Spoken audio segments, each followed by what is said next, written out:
Bueno, yo la verdad que voy a hacer una presentación muy breve porque el currículum de Ale es realmente impresionante y también porque creo que está bueno que tenga el espacio para contar su obra porque me parece que es una obra que habla muy bien de su carácter profesional. Entonces, está bueno que tenga ese espacio. Pero Ale es un arquitecto egresado de la UBA, de la Universidad de Buenos Aires, en el año 2000. Vos corregime si hay algún error de fechas.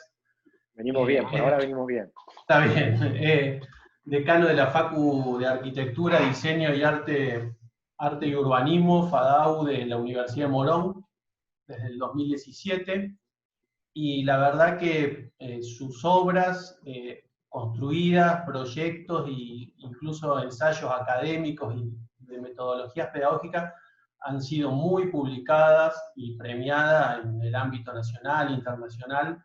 Realmente un gran representante de nuestra arquitectura argentina. También tiene algunos libros escritos, el de Arquitecturas para un mundo hiperconectado, que yo creo que ese título es más actual hoy que cuando lo escribiste en aquel entonces, realmente, Lo tengo que realmente. reeditar porque no existía Zoom en ese momento y Claro, estamos. Y sí, ahí lo pongo. exactamente. Y vos sabés que sobre eso te voy a contar una anécdota que nunca la conté muy rápido, pero a mí, todavía no estaba recibido, me encargaron de escribir una reseña de ese libro, una breve reseña para la revista acá de Córdoba, y la Ah, mirá. escribí muy imprudentemente, la escribí de todas maneras, pero vos me mandaste un mail en aquel entonces agradeciéndome. Y vos sabés que son gestos que a veces uno no espera recibir de arquitectos que están como en otro nivel, así que siempre me quedó como esa anécdota Mirá dando vos. vuelta y me acordaba hoy que te tenía que presentar de este libro, Te así la que, tenías así que guardada. Mirá bueno. que venimos hablando de hace rato y no me la habías La contado. tenía, es que me acordé hoy porque estaba pensando y vi la tapa del libro y me acordé de eso. Y bueno, finalmente socio fundador del estudio Borraquia, si no me equivoco, fundado inicialmente con Oscar, con tu viejo, un Sí, gran arquitecto y pedagogo, realmente ha movilizado la academia en relación a la arquitectura desde hace muchísimos años, creando un montón de puntos de encuentro para los estudiantes y dentro de la Universidad de Morón. Y realmente me detengo un segundito en el estudio de Ale, en el estudio Borraquia, porque entré a la página porque estaba pensando y recordando y una cosa que me pareció muy interesante que enseguida entra a la página y lo define como un laboratorio, ¿no? Entonces, yo creo que esas cosas no son menores porque marcan un perfil como profesional y un perfil también como, ahí marcaba tres ejes con un pie en la academia, en la investigación y en el encargo privado, ¿no? Y muchas veces, cuando uno tiene estudios profesionales, la academia es algo aparte, ¿no? No aparece como un pie del estudio. Y yo creo que no es menor que Ale en su página lo tenga cargado como como uno de los ejes de trabajo dentro del estudio. Eso me parece muy interesante porque también habla de la profunda voluntad de trabajo que tiene entre la academia y la investigación, como mencionaba, dentro del Instituto IGEO, un instituto súper interesante. Y, y a partir de eso que hablas un poco de la exploración, tomada, ahí decía, como una forma de acercarse al conocimiento, como una manera lúdica. Y esto me pareció muy bueno porque yo creo que en tu obra no hay como una línea estética como marcada, como premeditada, pero sí se deja entrever siempre como esta línea de la búsqueda, como yo veía ahí como la búsqueda de un lenguaje muy honesto, digamos, donde no hay como prefiguraciones estilísticas, sino que cuando uno ve tus obras en general, desde que arrancó hasta ahora, siempre se ve como esta cuestión de la búsqueda que la va atando a todos. Y eso me parece muy valioso porque también responde en parte a este respeto que tienen por el medio ambiente y este respeto que tienen en general tus intervenciones en relación a problemas sociales, en relación a la academia. Así que realmente destacar estos tres ejes que vos metés dentro del estudio, de la academia, la investigación y el encargo privado, como todo parte. Quería hacer como una pequeña reseña para aquellos que por ahí te ven por primera vez o te van a escuchar por primera vez, pero bueno, tenés todo el tiempo disponible para que nos muestres lo que trajiste y para que después conversemos, porque Bueno, la verdad que está bueno siempre conversar con vos. Así que muchas gracias, dale. Ale, y No, cuando gracias a quiera vos, ir Nacho. compartiendo y arrancando, vos, Me- dale. me- una de las mejores presentaciones. Si la están grabando, después me la mandan y se la mando a mi mamá para que la vea. Con anécdota incluida. No, gracias. Nacho, creo que Nacho es muy amable. O sea, bueno, todos son muy amables al invitarme y a dejarme participar contando un poco lo que hacemos. Creo que resumiste como muy bien ese espíritu, ¿no?, de trabajo. O sea, la idea es acercarse como a cada obra, a cada proyecto, a cada ejercicio de la facultad, a cada cosa que tenemos entre manos desde una mirada como muy abierta. Vamos a ver para dónde nos lleva y eso puede ser el eje, ¿no? Y después, bueno, cada obra conducirá como a distintos temas. Bueno, les comparto y Ahí la está, pantalla. está habilitado para que compartas, dale. Sí, perfecto, ahí lo vi. O sea, siempre tengo que aprender cómo es esto, pero ya está. A todos los que están en la charla, cualquier pregunta que tengan la pueden hacer en el chat, pero lo ideal sería si charlamos un poco después de que Ale termina y se las hacen personalmente, pero el que quiere ir dejando en el chat las preguntas, totalmente abierto para después leerlas. Bueno, buenísimo. Yo, como comparto pantalla, dejo de verlos a ustedes, pero los escucho, así que cualquier cosa, alguno me para si no se escucha o si pasa algo y me dice. Dale. Perfecto. Bueno, un poco en línea con la presentación que hizo Nacho y en la manera en la que pensamos el trabajo que hacemos, nosotros en realidad definimos como a todas las obras, el trabajo académico, ¿no?, como un laboratorio de ensayo. O sea, nada es un hecho acabado en sí mismo, sino que cada cosa que hacemos es una excusa para ir como convalidando, verificando ciertas hipótesis de trabajo que se van como trasladando y desarrollando en el tiempo, en un tiempo prolongado, tomando como ciertos éxitos, entre comillas, ¿no?, o ciertos hallazgos de esas hipótesis y llevándolos para adelante, y bueno, aprendiendo también de hipótesis o de procesos de trabajo que conducen a cosas que por ahí se acaban en el tiempo y después no prosperan. O sea, con esa mirada uno entiende que en realidad lo que hace es definir como una serie de procesos, ¿no?, que siguen o que acompañan o que tratan de validar estas hipótesis, y que las obras, los ejercicios, los textos, todo lo que uno puede proponer, son como casos de estudio que van construyendo como una investigación como más completa. Investigaciones que van derivando, ¿no?, que van como teniendo ramas o parándose en distintos intereses según el momento, según la época, según la realidad, según las cosas que nos estén pasando. Pero hay una que por ahí engloba todo, que tiene que ver en términos, digamos, más globales y en tiempos que pasan como mucho más lentos, que el mundo está viviendo como un cambio, ¿no?, un salto de paradigma fundamental, que nos corre como de una mirada homocentrista a una mirada ecocentrista, y que eso nos obliga, sobre todo a los profesionales que actuamos en el medio físico, alterándolo, a tener como cierta visión holística. Pero igual podemos trasladar esto a otras profesiones, a otros campos, ¿no?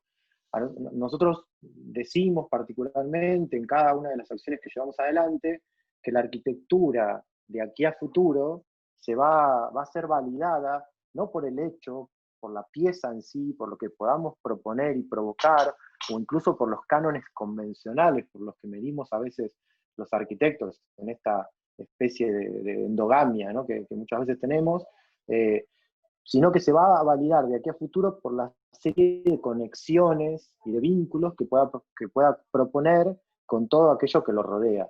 Entonces, que nuestro campo de acción, un poco corrido, de aquí a futuro va a estar más en diseñar como el entremedio de las cosas, ¿no?, que el solo pensar como las cosas en sí. Digamos, creo que hay como un desafío súper interesante, que es cómo podemos proyectar o pensar o diseñar un espacio que está entre, ¿no?, y que en realidad no existe, sino que es como lo que vos hacés, digamos, genera o propicia posibilidades en ese espacio que no existe para que las cosas se conecten. Desde ese lugar es que venimos pensando una serie de proyectos, tal vez no tan parados en una mirada como desde cierta arquitectura canónica, sino más pensando como en el mundo de la gestión o en el mundo de relaciones que puede proponer el campo de la arquitectura o estas obras que podemos provocar.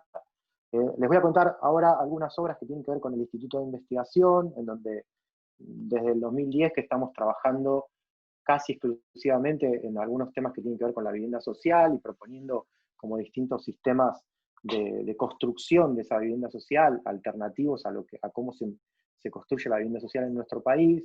En ese camino encontramos dos sistemas constructivos que son propios o que pudimos como desarrollar trabajando en el taller y después construir, que tienen que ver con el proponer una construcción basada en materias primas que se pueden encontrar en casi todos los climas de nuestro país, y que con una obra muy poco especializada, ¿no? Y con una capacitación muy básica, y con herramientas como muy fáciles y normales de encontrar, ¿no? En cualquier taller artesanal o cualquier carpintería, digamos, podemos generar como obras que tienen cierta envergadura, como las que normalmente pasan cuando se hace vivienda social. La diferencia sustancial radica en que una obra de vivienda social, que normalmente se construye alejada de una capital, recibe una cantidad de dinero y ese dinero vuelve a las grandes ciudades para comprar materia prima que solo se fabrica en las industrias que están cerca de las grandes ciudades. Entonces, lo que finalmente queda en el lugar en donde se construye la vivienda es solo como una especie de respuesta como tercerizada de los pobladores que no se ven involucrados en todo el sistema de economías que se generan cuando se construye como una obra, ¿no? Entonces, nosotros pensando más en eso que en la tipología o en las críticas que normalmente le hacemos los arquitectos a la vivienda social, nos pusimos a trabajar en imaginar como pequeñas piezas que podían, casi sin querer y ¿no? con una mano de obra, digamos, poco capacitada, provocar obras muy grandes. Entonces, en todo ese proceso, generar como un sistema de construcción de nuevos sistemas económicos, ¿no? De nuevos talleres, de nuevos oficios, de capacitación. Entonces, digamos, muchas de los inicios de estas investigaciones tienen más que ver con gráficos que involucran a la gestión y a la manera en la que se manejan como por ahí los capitales y los formatos de inicio de estas obras, que con la obra en sí. Después, también lo que hacemos, parecido a lo que ustedes contaban entre el Instituto de las Cátedras, es que muchas de estas cosas las probamos con los estudiantes de los cursos de grado, y entonces verificamos incluso esta idea de poder construir con mano de obra no capacitada, que en este caso éramos todos nosotros. Entonces esto es el escenario del patio de la facultad transformado en una pequeña fábrica de esta primer casa, en este caso para 2 personas, pero digamos, como esta primer prueba de laboratorio de este sistema constructivo. Entonces les pedimos a cada uno de los estudiantes que construyan como podían, con sus manos, unos 10 o 15 ladrillos de estos triangulares, y después entre todos pensábamos como los distintos detalles que componían esa casa. Entonces solemos hacer como estos idas y vueltas entre lo que sería la enseñanza de grado, la investigación, la extensión, y el instituto como un poco metido en todo eso, ¿no? Bueno, muchos de estos trabajos se muestran en distintos eventos, en distintas muestras. Esto es la Bienal Internacional de Arquitectura de Buenos Aires, cuando todavía se hacía en el Centro Cultural Recoleta, o sea que era, digamos, un producto de investigación del Instituto de Investigación construido por estudiantes de tercer año de la carrera y puesto como en exhibición en la Bienal de Arquitectura, ¿no? Y fue el puntapié para después mostrar o someter este sistema constructivo a otro tipo de pruebas, ya con una casa con 90 metros cuadrados, con el acompañamiento de la industria, como para provocar, ¿no? Estos hechos, vamos, asociados ya como a otra escala, y bueno, y podíamos como verificar, ¿no? Ciertas instancias espaciales, ciertas capacidades estructurales, y también algunas, digamos, pruebas o decisiones a nivel de aislaciones y cerramientos supeditados como a esta especie de estructura, ¿no? que armaban los ladrillos. En los últimos que construimos de estos módulos, de este sistema constructivo, ya no los llamábamos ni casas ni módulos, empezamos a llamarlos hábitats, porque en realidad entendimos que no era, la idea no era solo albergar al hombre, ¿no? como único, digamos, como el único habitante de este tipo de arquitectura, sino que empezamos a involucrar a los miles y millones de habitantes o de especies que rodean a todo lo que hacemos y que tienen que convivir con cada, ¿no? con cada obra, con cada pieza que sometemos o que construimos en el paisaje. Entonces, nuestros dibujos en ese momento eran como una especie de manual de biología, ¿no? que mostraban al hábitat con todos los actores que están involucrados con ese hábitat.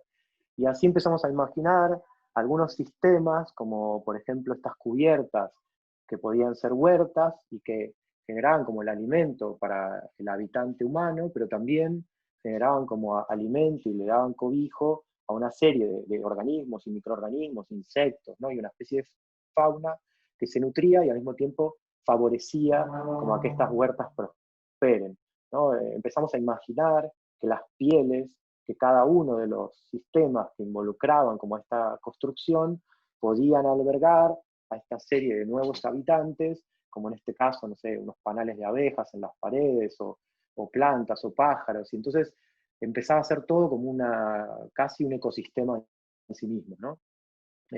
Bueno, algunos de estos módulos salieron de probeta y se construyeron en la vida real. Este es el Hábitat 5, que después de estar una buena cantidad de tiempo en Tecnópolis, fue a parar a un parque que tiene el municipio de Morón y se transformó como un poco como la oficina que organiza el funcionamiento del parque. Ya no era una casa, pero nos permitió probar como estos sistemas ya con más detalle y con cierto grado, ¿no? de terminación, que tenía que ver con ahora no estar en estas ferias por un tiempo corto, sino quedar como en el tiempo.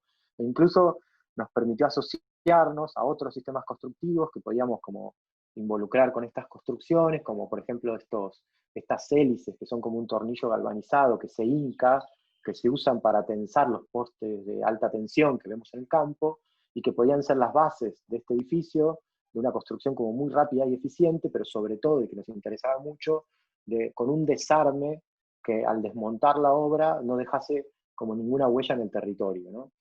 Entonces, también probamos este sistema de cubiertas que nosotros llamamos canalón, que son dos tablas puestas en B y clavadas y pegadas entre sí, que al ponerse todas juntas y ligarse, generan como una pieza plegada que le da como rigidez a todo el sistema y permite, con una sola tabla bastante delgada, recibir la cubierta verde y al mismo tiempo tener como la capacidad de darle cierta terminación al interior, ¿no? Entonces es un techo que se resuelve prácticamente con una tabla de madera.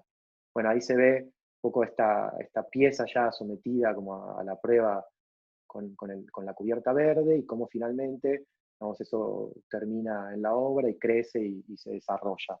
Estas obras también nos sirven, y es algo que nos interesa en todas las obras, para medir en el tiempo algunas de las cosas que decimos. O sea, la obra no como un hecho acabado, sino como un laboratorio de prueba de los argumentos que se esgrimen para poder volver, ¿no? y medir si estos organismos que decíamos crecían o no, digamos, o que incluso, digamos, qué tipo de pájaros o qué tipo de semillas son plantadas por estos pájaros y qué vegetación crece. Bueno, nos sirven para darnos cuenta de cosas que después podemos usar en otras obras, ¿no? como sistemas de riego cerrados entre el techo y las paredes, o incluso algunas tecnologías domésticas que permiten generar energía. Bueno, vamos probando como distintas cosas como en estos edificios, ¿no? en escala y ya en un lugar real.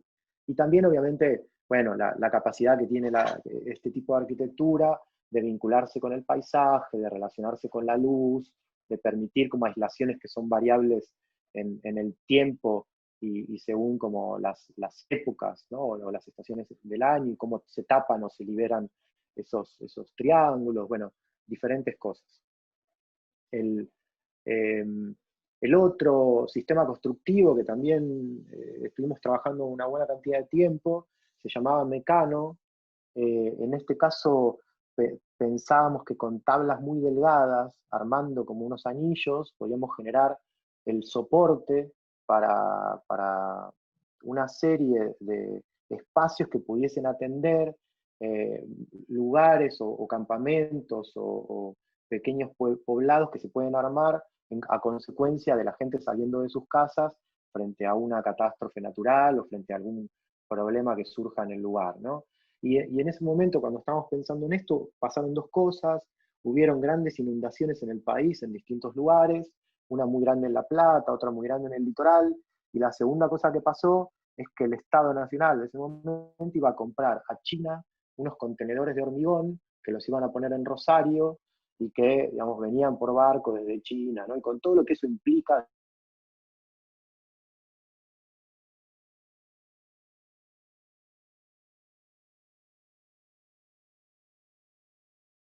Alejandro, se cortó el sonido, no sé si... Sí, se cortó. Se cortó. Sí, Sí. creo que se cortó. Se cortó la señal. Sí, se cortó. A ver. Ahí. Bueno, yo les estaba contando que en ese momento, digamos, estábamos preocupados porque hubieron como unas inundaciones muy serias y aparecía como esta posibilidad de comprar esos contenedores a China, y nosotros imaginábamos como todo lo contrario. Bueno, ¿cómo hacemos para, al construir estos campamentos, ¿no?, que resuelven esos problemas, dar trabajo a gente que podía fabricar esos contenedores? Entonces nos inventamos este sistema basado en esos anillos de madera que no solo albergaban a la gente, sino también tenían el espacio en el ancho de la pieza para contener como todas las pertenencias con las que la gente suele salir de sus casas en un momento como este, ¿no? Entonces, digamos, terminaba una obra muy básica, terminaba de tener como los sistemas a full y la puesta en marcha completa cuando la gente la habitaba, y cuando terminaba como de aislar o de darle su capacidad máxima a la aislación con sus cosas. Bueno, probamos distintos sistemas de estos, distintas cubiertas de estos. ¿Ahí me están escuchando todo bien hasta ahora? Perfecto, perfecto. Bueno, buenísimo. Probamos muchos, creo que construimos 6 o 7 en distintas ferias y en distintas muestras, incluso también en la Bienal de Arquitectura. Acá era un pabellón que recibía y mostraba unas esculturas hechas con madera por arquitectos, pero también se mostraba como a sí mismo, ¿no? Y contaba como sus virtudes como sistema constructivo y como casa. Bueno, lo probamos hasta incluso flotando en el delta, en una de las posibilidades que tenía, y finalmente lo construimos como la casa del casero, del cuidador, del campo de deportes de la universidad, y todavía, digamos, está ahí funcionando como eso. Ahí se ve un poco cómo se coloca el sistema, ¿no? Cómo cada anillo es bajado del camión por 3 personas como máximo, y se va colocando, digamos, en una especie de riel pensado como para este montaje rápido, y después se completa con cualquiera de estos sistemas que ven abajo como para cerrarlo, ¿no? Bueno, ahí se ve la casa terminada. Es una casa, obviamente, muy chiquita, que tiene una planta baja casi de usos múltiples, ¿no? Pasante, que es este lugar abierto a todos lados, y después una planta alta un poco más privada por si se tenía que quedar a dormir, ¿no? O quedarse la noche.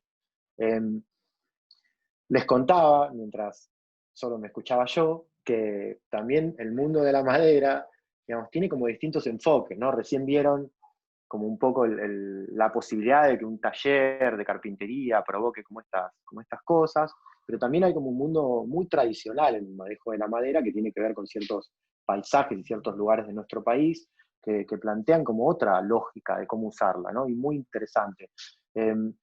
Nosotros empezamos a trabajar con madera gracias a este proyecto. Este proyecto del hotel se estaba como construyendo mientras empezamos a pensar los otros.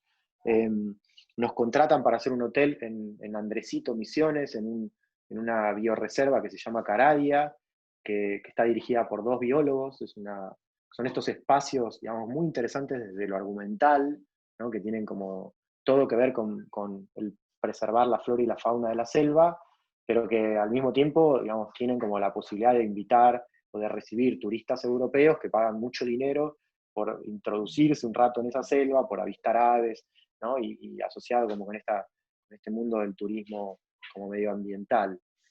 Bueno, nosotros nos contratan para hacer una serie de cabañas y un lugar que es como el Zoom, como el lugar común, ¿no? Como un poco el que nuclea todas estas cabañas, y sin haber trabajado antes, como más que algunas cosas chicas con madera, y en Misiones tampoco, nos ponemos a investigar un poco sobre la flora, la fauna, la mano de obra local, y algunos sistemas constructivos que son típicos en la zona y que tienen, no sé, más de 100 años, ¿no?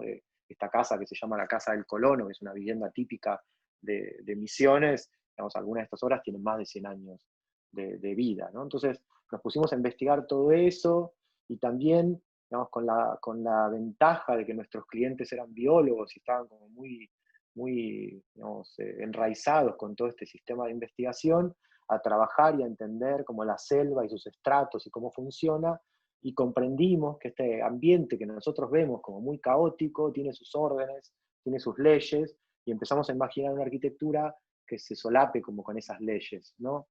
Y al mismo tiempo que permita, como al que la habita, posibilidades de integración o de interacción con flora y fauna muy particulares según el lugar donde colocábamos estas obras. Había obras como más cercanas al piso, obras un poco más elevadas, que tenían como una visión alta y una flora y fauna como un poco más alta. El terreno o el lugar que habían comprado estos dos biólogos era un lugar increíble, que tenía un río, dos montañas, o sea, era un paisaje como increíble, y entonces empezamos a ubicar cada una de estas piezas en alguno de los entornos particulares de ese paisaje. La primera que hicimos fue la Cabaña Torre, y como siempre cuando uno hace una obra piensa que va a ser la última, así que elegimos una que un poco atraviese todos estos estratos de flora y fauna de la selva, y que por su verticalidad nos permita recorrer estos estratos casi como si uno visitase, ¿no? Como una especie de recorrido museístico o algo así, o cuando vas a ver las cataratas, ¿no? Que recorres como porciones de paisaje. Y en esas porciones de paisaje te encontrás con los distintos habitantes de esta selva. También la torre estaba pensada como para la actividad de avistaje de aves, o sea, por eso también tenía como esta posibilidad de ser como una pieza muy delgada, ¿no? y muy alta, y se nos ocurrió en ese momento que también, digamos, al ser parte de la selva, digamos, podía albergar a algunas especies de aves en su, digamos, capacidad, ¿no? que tiene como la madera, este tipo de construcciones livianas, de tener muchos espacios vacíos entre medio de sus capas, ¿no? Entonces, digamos, la imaginábamos así, como una especie de tronco hueco, que según cómo o qué tamaño tuviese cada orificio, y cada vez que la perforábamos, pudiese como tener distintas especies en su interior. También le hicimos en el interior lo que después se llamó cajas nido, que se fue repitiendo en la reserva como en muchos otros lugares, y que tenía como la posibilidad de que el habitante, ¿no? humano pudiera abrir esa tapa y espiar un poco la vida del habitante pájaro. Entonces se daba como ahí un encuentro sorpresivo entre las dos especies.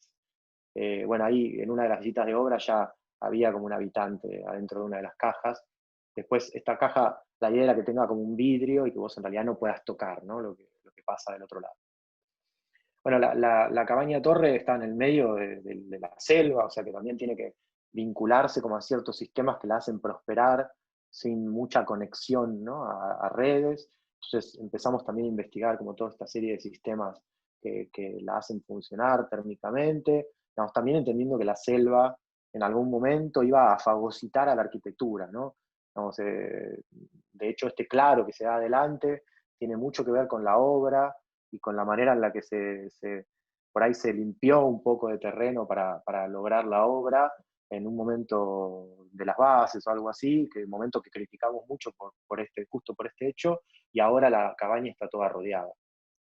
Pero bueno, en su verticalidad tenía como esta capacidad de ser recorrida, encontrando como un primer estar que daba como a una porción de territorio más cercana al suelo, un segundo estar que ya estaba como en el medio de los troncos o de las copas de los árboles más bajos, el dormitorio que ya miraba como a ciertos árboles altos y a las copas más altas, y después la terraza o el mirador que se encontraba con un paisaje como lejano por encima de todo, con unas muy pocas especies que llegan como a esa altura, ¿no?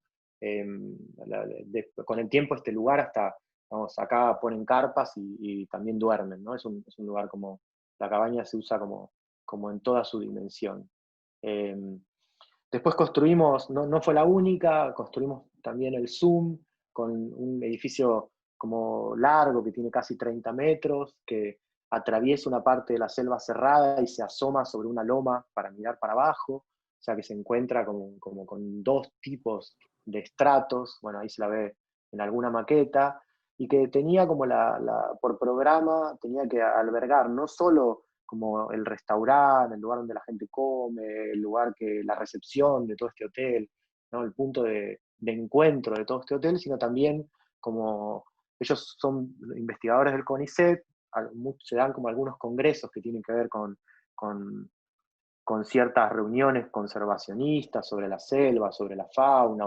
Ellos investigan, Caradia es el mono tropical que vive más al sur en América, entonces investigan como algún tipo de relación que tiene, ¿no? la flora y la fauna en ese lugar. Entonces, esto también tenía que ser como un lugar para pequeños congresitos, o sea que al mismo momento que el edificio levanta la cabeza para mirar, genera como en el interior un pequeño auditorio, ya acá con una obra un poco más industrializada. La cabaña torre casi estaba hecha como de árboles caídos y aserrados, ¿no? en el lugar, por gente que maneja muy bien la sierra y puede hacer de un tronco una viga perfecta. Acá ya hay más madera como traída de aserradero, igual también algunos árboles caídos del lugar, que había árboles muy buenos. Bueno, ahí se ve un poco el sistema constructivo. Las maquetas fueron una cosa muy importante para nosotros, porque fueron los directores de obra de estas obras, ¿no? Era mucho más fácil para el constructor leer la maqueta y hablar con nosotros, ¿no? A distancia, cuando no estábamos visitando, que mirar los planos. Bueno, y acá la obra construida, ¿no? En este caso ya aprendimos de la primera obra y de la ejecución de las bases. Eran unas bases muy chiquititas y casi prefabricadas, que prácticamente no, al ser un edificio muy grande, ¿no? Y muy largo, solo cortaron algunas plantas donde el edificio se apoyaba, pero nada de alrededor, que en la cabaña torre, vamos, no nos había gustado para nada ese proceso de obra, ¿no? Bueno, esta es una obra armada como por bastidores, o sea que permitió como una construcción como muy rápida, muy eficiente, y después revestida en el interior, ¿no? Toda con madera, y en el exterior igual, y ahí se ve un poco esta idea de que cuando el edificio levanta la cabeza genera como esta especie de auditorio, ¿no? Y en un lugar que, digamos, que te puedes sentar y mirar una pantalla cuando eso pasa, o puedes estar como una especie de living, sentado con almohadones en esas gradas y salir a la terraza por esta rampa, en un espacio que a nosotros es el que más nos gusta, que es como este lugar largo, ¿no? Que mira la selva desde su parte baja hasta su parte alta, y que te permite, comer ahí, desayunar, hacer una fiesta. Es como un lugar muy interesante para que pasen cosas muy diversas. Toda esta posibilidad de ir metiéndonos de a poco en relación con distintos materiales que algunos, ¿no? vamos como probando, investigando en las obras, también nos permitió contactarnos con el mundo que produce estos materiales para nosotros los arquitectos. Y empezamos a desarrollar una investigación un poco en la facultad, otro poco en el instituto, otro poco en el estudio, a la que llamamos tecnopolíticas, y que tiene que ver con cómo nosotros los arquitectos, a la hora de decidir sobre ciertos materiales, activamos o desactivamos determinadas industrias en nuestro país, ¿no? Y lo pienso desde los arquitectos, pero si esto lo trasladamos a la responsabilidad que tienen nuestros gobernantes, ¿no? Podrían como favorecer que algunas industrias que son muy obsoletas o que no generan como un producto, digamos, que pueda como incluso dignificar al trabajador que después lo va a desarrollar, bueno, prosperen y mejoren. En una de las charlas que dábamos a veces asociados a la Cámara Argentina de la Madera, fuimos a Ushuaia y visitamos este aserradero que se maneja desde una cabina que toma como un rollo que viene casi de la tala ahí nomás, esta es una madera que se llama lenga, ¿no? Son bosques Ushuaia son bosques nativos que pueden talar porque tienen un exceso de producción hasta cierto punto. Incluso hasta si no los talan, en algunos casos hasta comen los castores, por la gran invasión de castores que hay, una cosa como paisajística súper interesante. Pero bueno, el rollo entra a esta especie de línea continua, hay una marca que se hace con un láser, y este chico que maneja la máquina decide cómo cortar eso para sacar como piezas y vigas grandes, y después va pasando por una serie de procesos hasta llegar a casi el mínimo desecho. Una máquina que había costado, no me acuerdo en ese momento, pero creo que cerca de $1.000.000 o algo parecido a eso, y que tenía como una producción muy escasa, porque la construcción con madera en nuestro país es casi nada, ¿no? En proporción a lo que se hace en otros países. Y en Ushuaia, con todo este tema de la industria de ensamblar tecnología, mucha de esta madera se va a los pallets. Entonces, hay todo un proceso de fabricación de pallet muy grande que usa madera muy noble y digamos, que nadie en su sano juicio usaría para hacer un pallet, y que también provoca una mano de obra que se la pasa todo el día agachada poniendo clavos y que, digamos, no tiene como en eso, digo, como por ahí un carpintero, ¿no? Haciendo una vivienda, no tiene como una especie de, yo digo, una cierta felicidad en el trabajo, ¿no? Y en el orgullo de lo que hace, qué sé yo, uno puede armar el mejor pallet del mundo, pero me da la impresión de que entre estas dos comparaciones se da como una cosa como muy clara, ¿no? Entonces nos pusimos a pensar en esos procesos, y en ese momento estábamos relacionándonos y empezando a trabajar con el gobierno nacional y la Secretaría de Vivienda de la Nación, y a pensar como unos sistemas de vivienda armados con madera, pero con la madera que se produce normalmente en los aserraderos y que tiene que ver con la construcción de techos, pero puesta al servicio de viviendas, ¿no? Y que permitían industrializar un sistema y poner a trabajar a todos estos aserraderos que tienen como una gran capacidad de producción, pero totalmente subutilizada. Bueno, también en ese momento aparece la Casa de Madera, un cliente privado en un lugar que se llama Exaltación de la Cruz, a 70 kilómetros de Buenos Aires, y digamos, nos permitió probar como el inicio de esta investigación, ¿no? Entonces ahí es donde, en muchos ejemplos, estas investigaciones van como del estudio a la academia, de la academia a la facultad, a la investigación, y van como mudando todo el tiempo como de piel. La Casa de Madera es una casa para una familia de dos padres con sus dos hijas, en un entorno como de paisaje típico de la pampa húmeda, en un barrio abierto, pero protegido, ¿no? En una zona como de campo, en donde, digamos, los terrenos son bastante grandes, y justo este terreno da a una esquina en donde se acaba el barrio, entonces tiene como una visión de un horizonte pampeano súper interesante. Frente a eso, nos pareció que teníamos que colonizar una cierta porción de ese paisaje para las actividades, ¿no?, de sus habitantes, y dejar todo lo demás como librado a que la naturaleza lo desarrolle como quiera, como asociándonos a esta gran extensión de campo. Nos inventamos como un sistema de piezas que iban conformando cuadrados, que se van moviendo y alternando entre espacios interiores y exteriores, y que van generando como esta especie de sistema de crecimiento continuo, ¿no? La etapa 1 fue la que se construyó, que tiene como 2 dormitorios, estar comedor y una zona de servicios, más galerías y patios, y la etapa 2 y la etapa 3 y ciertas distintas etapas iban pensando como el crecimiento de este edificio. La idea era que a cada espacio interior le tocase un espacio exterior que fuese como su visión, o incluso que le perteneciese como para su uso. Entonces teníamos por cada dormitorio una relación con un paisaje que le pertenecía, o por cada espacio público como el estar o el comedor, también, o la galería o un pequeño patio. No, pero todos estaban como relacionados con un espacio exterior colonizado que ampliaba las posibilidades de uso de la casa, y al mismo tiempo también imponía como cierto límite. En la Casa de Madera volvimos a usar el canalón que habíamos usado en los hábitats, volvimos a usar las bases que habíamos usado en Misiones, o sea, como cierto aprendizaje, ¿no?, de las obras va como pasando de unas obras a otras, aunque las búsquedas no siempre sean similares. Bueno, ahí se ve como el proceso de construcción de la Casa de Madera, una obra muy simple, o sea, en donde en realidad la madera se tapa única y exclusivamente en donde se pone como muy a la intemperie para protegerla, con una chapa acanalada blanca, y después, bueno, está la cubierta verde, y todo lo demás es madera a la vista. Ahí se ven como esas porciones de paisaje colonizados, el estar que mira como de punta a este pequeño lugar que ahora tiene un árbol, el comedor que mira por el otro lado a la galería, ¿no? Y que, digamos, cierra con ese paño el estar para que cada espacio apunte distinto, una casa como donde el exterior es lo que más se usa, ¿no? Como actividad, y el interior, digamos, menos. Bueno, es una casa muy económica, construida prácticamente con fenólicos y con cielo raso de pino. El fenólico del piso está barnizado, el de las paredes está pintado de blanco, para darle como un poco más de liviandad a estos planos verdes.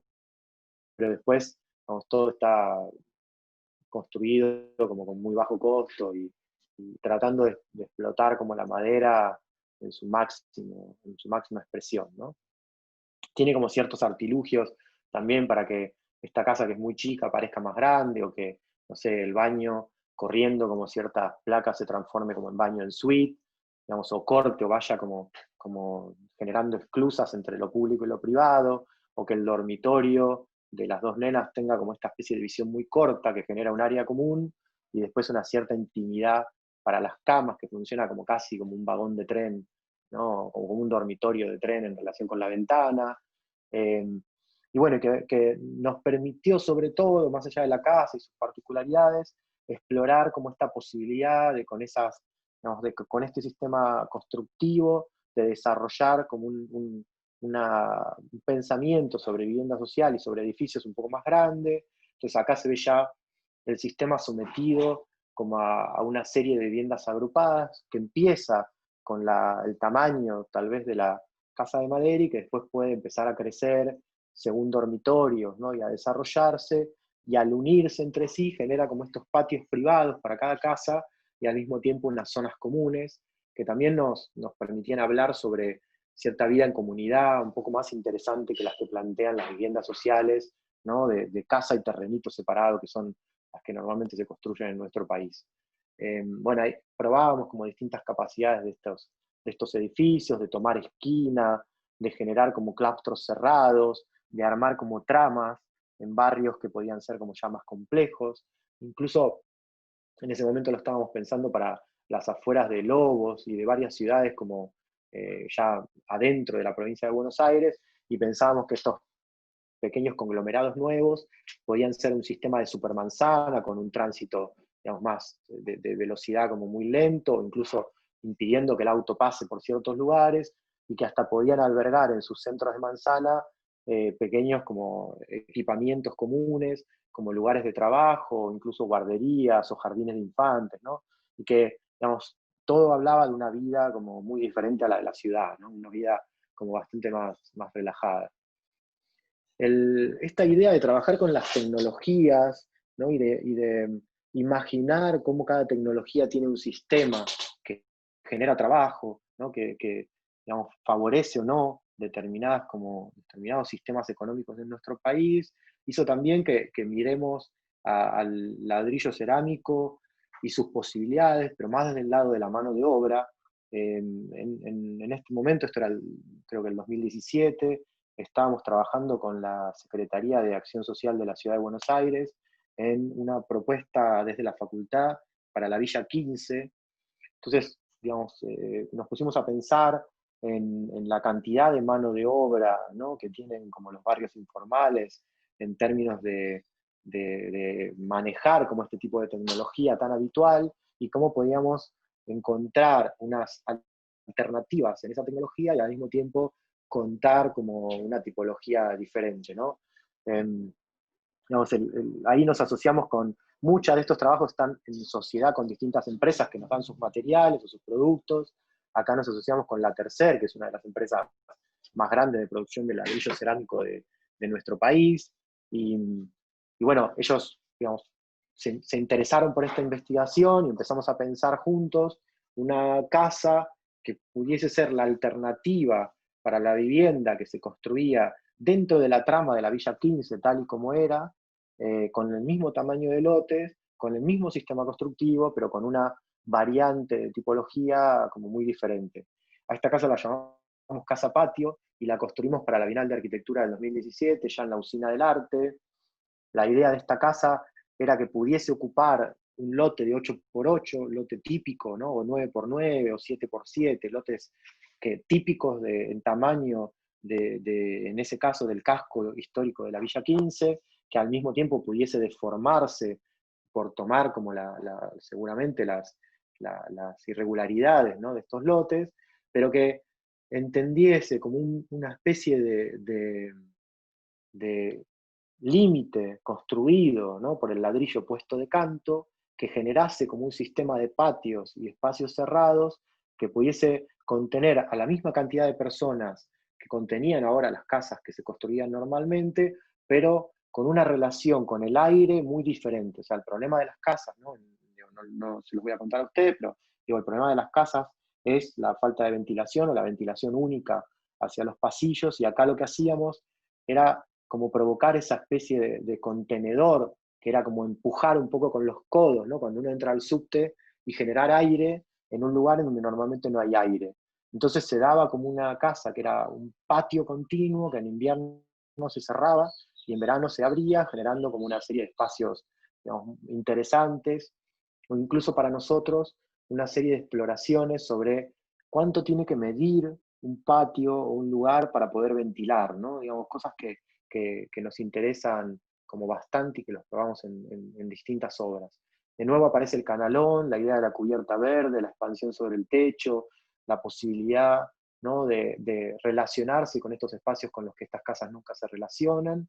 Y bueno, y como muchas de estas investigaciones, la pudimos construir en escala real, en una obra que nos llevó creo que 4 o 5 días y que estuvo montada para la Bienal cerca de 2 meses, ahí en la Usina del Arte, debajo de la autopista, que es otra de las zonas de exposición de la Usina del Arte, enfrente, y que nos sirvió para contar un poco estas ideas, ¿no? Entonces, bueno, ahí se ve como el ladrillo puesto de canto y la capacidad que tiene de dejar pasar el aire en determinados lugares, y cómo genera como este paisaje interior, ¿no?, que va como mutando entre cerrado y abierto y va, digamos, contando como esta vida de patio. Usamos un ladrillo también que se llama Climablock, que en su espesor contiene una cámara de aire, entonces nos proponíamos no revocarlo, proponíamos como una idea de obra muy rápida, usábamos un pegamento, ¿no?, que ya ahora se fabrica acá, que en ese momento venía de Brasil, que es un pegamento que se usa como si fuera un sachet, que sale, digamos, el pegamento y puedes como ligar un ladrillo con otro de manera muy rápida y con un bloque un poco más grande, entonces nos permitía como una construcción como muy acelerada. Bueno, acá lo que eran los dormitorios se transformó como en un pequeño auditorio que lo usamos para charlas en ese momento, y ahí se ve como un poco el resultado, ¿no?, de esta investigación. Creo que por acá hay un video que muestra un poco el clima de ese lugar.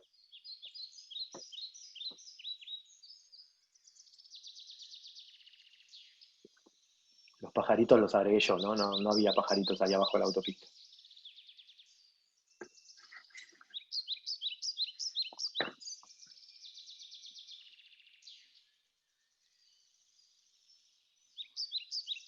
¿Estamos bien? ¿Me están escuchando? ¿Resisten? Sí, se escucha perfecto. Perfecto. Se escucha muy Bueno, bien. bueno, perfecto. Ahora lo tengo que verificar cada tanto para no quedarme No, solo. me parece perfecto. Bueno, buenísimo. Bueno, ahora la casa patio ahora la estamos desarrollando y pensando para Berisso, la posibilidad de construir 200 casas como si fueran un barrio. Bueno, estas investigaciones a veces, digamos, se acaban en el momento en que se construyen, a veces siguen, siempre van como dando vueltas, ¿no? Y sobre todo, digamos, sus preocupaciones van saltando como de una obra a otra, y eso por ahí es lo más interesante de esto. Después de la casa de ladrillo, casi al mismo tiempo estábamos como construyendo para un barrio cerrado en Canning, la idea de una casa, pero que en realidad iba a ser la primera de muchas, como un sistema constructivo que se podía replicar y generar una vivienda de fin de semana como semi-industrializada. Acá de nuevo, digamos, entendimos que el ladrillo, por la relación con la mano de obra y también cierta relación con el lugar, tenía como mucho que ver con este tipo de barrios y con estas construcciones, pero también nos generaba como algo poco eficiente. Entonces imaginamos un sistema metálico que arma como esa trama ¿no? También de piezas cuadradas que van como, en este caso, rodeando un patio y que permiten muy rápidamente tener como una puesta de obra, creo que en este caso, entre dos herreros, no sé si en menos de 15 días armaron casi toda la estructura y la cubierta, porque todas las piezas iban cortadas, y que después, en cada uno de estos, digamos, de estos marcos metálicos, puede recibir como distintos sistemas de cerramiento, incluso el ladrillo, sirviendo, digamos, no solo como contenedor de este muro, sino también como regla para una fabricación como más eficiente y más rápida, al mismo tiempo de que las patas y la posibilidad de separarlo del suelo hacían que este muro nunca tenga humedad, ¿no? Con cosas que normalmente en estos barrios, digamos, se trabaja siempre con arcillas, los suelos son muy malos, son de relleno, las construcciones se mueven, las cosas se rajan, las humedades entran. Bueno, entonces pensamos en cómo hacer más eficiente la construcción y al mismo tiempo generar como una vivienda acorde a ciertas tipologías del lugar. Esta es un experimento como de prefabricación que intentaba como construir muchas más y quedó solo en esa, pero que entendía como un tipo de vida en estos barrios cerrados, a diferencia de algunas casas que se repiten o de tipologías que se repiten, digamos, mucho más relacionado con el exterior, con un exterior que es esa galería que se ve a la izquierda, otro exterior que es ese patio, ¿no? Interno rodeado por la casa, y después, bueno, el exterior poco, digamos, expuesto a las vistas de los demás, de los vecinos y de todo el paisaje. Es una casa que tiene 3 dormitorios, que de nuevo utiliza los baños y ciertas puertas para transformar los baños en suite, o sea que hasta el toilet, por cómo está puesto, se transforma como en suite, y que todo el tiempo va buscando como generar este clima, este paisaje interno, rodeando ese patio y mirando todo el tiempo también a cierto paisaje externo. Jugábamos también en ese momento con la idea de esta cosa del verano, del muelle, ¿no? Una relación como con los materiales que nos permitiesen como sentir que estamos en la cubierta de un barco o alguna cosa parecida a eso. Al elevar la casa también uno logra como una vista, ¿no?, un poco más lejana, y se arman como estos espacios exteriores que funcionan como anexos a los interiores y que son casi más importantes que los interiores, con la posibilidad de que en invierno incluso el interior podía crecer y construir una carpintería para cerrar este lugar con el fuego, y bueno, como transformar esa casa según las estaciones y según las dinámicas de uso en muchas casas, ¿no? Es una casa que también imaginábamos como, digamos, como para fiestas, ¿no? Uno abre todas las ventanas, incluso el dormitorio que está enfrentado al estar, se transforma como en un lugar de uso, ¿no? Y puede ir como caminando con su copa por toda la casa, con una visión como bastante interesante. La casa todo el tiempo rodea este patio, todo el tiempo mira este patio, salvo en la circulación que lleva a los dormitorios, en donde ya la vista se enfoca como hacia el exterior, o incluso se abre el techo para dejar como mirar para arriba, ¿no? Como tratando de que una casa muy chica encuentre como en esos lugares de opacidad, ¿no?, y de transparencia en ciertos lugares, la capacidad de generar cierta sorpresa en el recorrido, ¿no? Bueno, ahí se ve como desde el dormitorio hacia el comedor, entonces todo el tiempo estás como integrando los espacios. Bueno, es una casa como híbrida, ¿no? En cuanto al sistema, pero nos interesaba como esta especie de hibridación, como entendiendo ciertas lógicas de lo húmedo, pero como compuestas en marcha como mucho más veloces. Digamos, la idea de experimentar, ¿no?, de jugar con materiales, siempre se va también asociando a la posibilidad que tenemos a veces de apertura frente a ciertas empresas que nos permiten jugar un poco con esos materiales.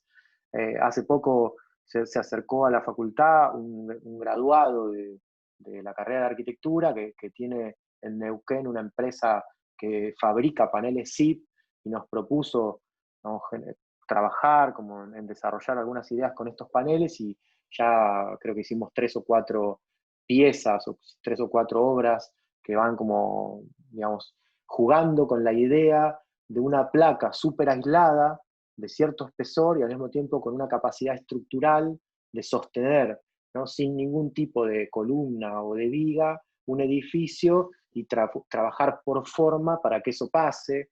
Así nos inventamos el hábitat 7, que no sé si fueron atentos cuando mostré lo de Misiones, aparecía por ahí, en ese momento lo llamábamos la cabaña madriguera, que tiene como la idea de poner como un hábitat mínimo en el paisaje y poder como, digamos, mezclar al hombre con paisajes muy extremos, ocupando lo menos posible, ¿no? Este hábitat 7, digamos, intenta ser como una especie de lugar que te permite dormir, bañarte, cocinar algo, pero que, digamos, es el mínimo hábitat como para que todo pase más en el exterior que en el interior. Intenta, ¿no?, por forma, no utilizar ninguna columna y usar solo las placas, por forma y por tamaño y por la capacidad de la placa de resolver estas luces. Bueno, este es, digamos, el anterior lo habíamos hecho para la Bienal de Arquitectura última en el patio de la Usina del Arte, y este es uno que ya se está terminando de construir en Neuquén y que es parte de una serie de varios hábitats 7 que se están construyendo y que tienen como esta idea, ¿no?, de meterlo en un paisaje muy extremo y, digamos, es una carpa un poco más sólida, que te permite subirte, mirar, digamos, tiene como ciertas lógicas de uso maximizado del espacio.